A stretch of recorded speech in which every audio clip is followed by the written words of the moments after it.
Welcome everybody to another video of Ancient Greece Reloaded. Today we will talk about Io, the amazing story of the famous nymph. By the way, if you like the video, please hit the like button and subscribe to our channel so as to stay tuned for upcoming videos. The story of Io is one of the oldest surviving tales of Greek mythology, for it predates the famous works of Homer, for the Greek writer would often make reference to it.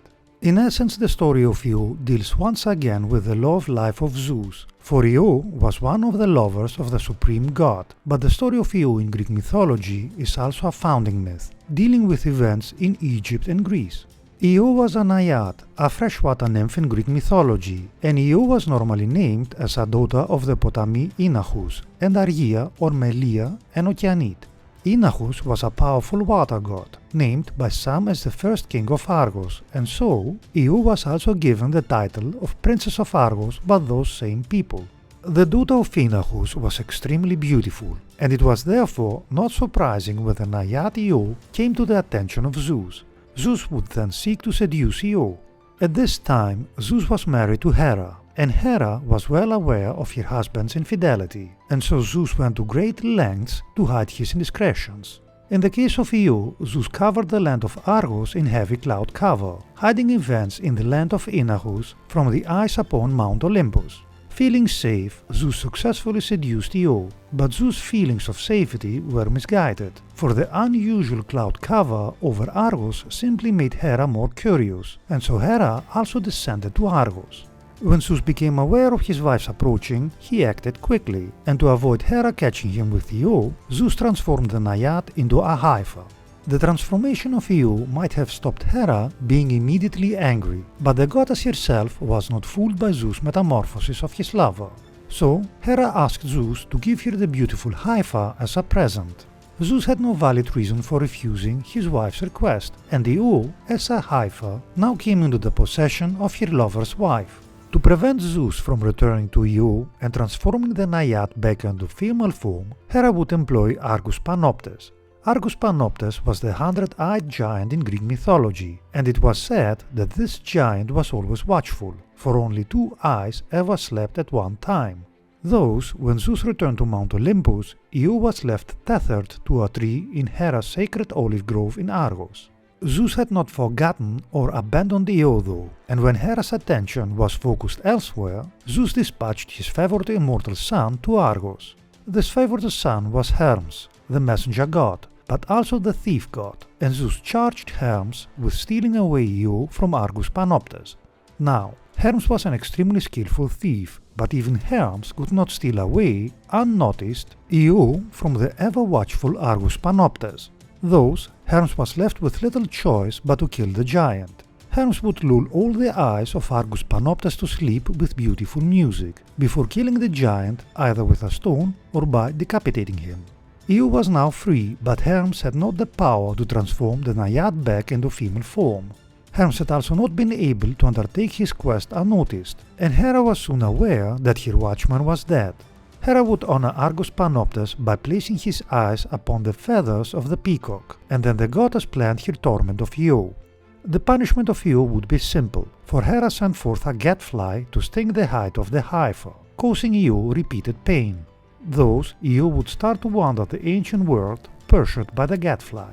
Io would depart from Argos, making for Epirus and then Dodona, before taking time to rest at the coastline of a sea and afterwards swimming across it. That sea was said to have been named the Ionian Sea after the naiad. Io would also give her name to the Bosporus, for that name means ox passage, for again Io swam across the straits. The most significant part of the wanderings of Io, though, occurred in the Caucasus Mountains, for it was here that Io obtained hope. Io would come across Prometheus in the Caucasus, for at that time the Titan was chained to a mountain in punishment. Prometheus would aid Io, for the Titan had the gift of foresight, and so advised the naiad about the route she should take to find salvation. At the same time, Prometheus also comforted Io by proclaiming that her descendants would be numerous and include the greatest of Greeks. Following the words of Prometheus, Io now knew that she must travel to Egypt, and with renewed hope, Io began her travels once again. The disappearance of Io had of course not gone unnoticed by her father, Inachus, and the Potamoi sent out his own envoys to find any trace of his lost daughter. These two envoys were Cyrnus and Lyrcus, and although both covered a great deal of distance, both came to realize that their quest was impossible. Eventually both ended up in Caria, and whilst Lyrcus married a daughter of King Cafnos, Cyrnus established a new town which was named after him. To travel from the Caucasus Mountains to Egypt was no easy thing in antiquity, and it was a journey made more difficult if you were a heifer. Nevertheless, Io did make it to Egypt, and there found some relief by the banks of the river Nile. Zeus then met Io by the Nile, and touching the heifer with his hand, Zeus transformed Io back once again into her naiad form. Io was then able to give birth to the child that she had been carrying since her original contact with Zeus. This child was a boy, who would be named Epaphus. Epaphus would be regarded as the sacred bull Apis from Aegean mythology, whilst Io was considered to be Isis. Some writers tell of how Hera had not finished tormenting Io though, and when the goddess found out that a son of Zeus had been born, Hera sent forth the Curetes or Telechines to kidnap the newborn baby. When Zeus discovered the abduction, the god sent down his lightning bolts, killing those who had abducted his son. But Io was forced to travel once again in search of her lost son.